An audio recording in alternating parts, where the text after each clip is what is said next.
শুরু হয়েছে চলতি বছরের এইচএসসি ও সমমানের পরীক্ষা। সকাল 10টা থেকে পরীক্ষা শুরু হয়।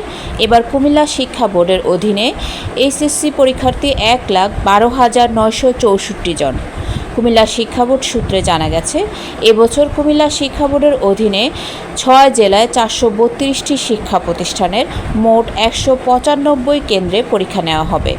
নকলমুক্ত ও সুষ্ঠু পরিবেশে পরীক্ষা অনুষ্ঠিত হবার লক্ষ্যে সব ধরনের ব্যবস্থা গ্রহণ করা হয়েছে বলে জানিয়েছেন বোর্ড চেয়ারম্যান।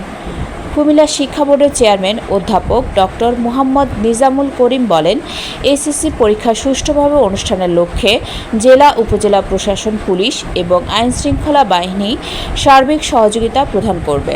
কুমিল্লা শিক্ষা বোর্ডের অধীন 432টি শিক্ষা প্রতিষ্ঠানের 195টি কেন্দ্রে আমাদের মোট 1,13,301 জন পরীক্ষার্থী অংশগ্রহণ করছে।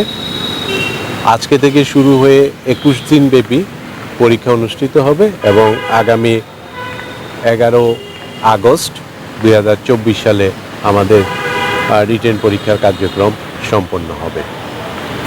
পরীক্ষাগুলো পাবলিক পরীক্ষা আইন এবং বিধিমালা অনুযায়ী স্থানীয় প্রশাসন প্রয়োজনে তারা পরিদর্শন টিম করেন।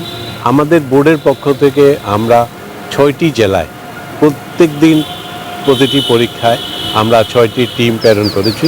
এতে বিভিন্ন সরকারি কলেজের 18 জন আমরা প্রতিনিধি নিয়েছি, আর আমাদের বোর্ডের কর্মকর্তারা থাকবেন, তারা বিভিন্ন কেন্দ্রে পরিদর্শন করবেন। আজকেও 6টি টিম আমাদের পরিদর্শনে অংশগ্রহণ করছেন। দিতে হবেন নকলমুক্ত এবং প্রশ্নপাঠ রোধকল্পে সর্বোচ্চ পর্যায়ে মাননীয় শিক্ষামন্ত্রী মহোদয়ের নেতৃত্বে একটি মনিটরিং ব্যবস্থা আছে।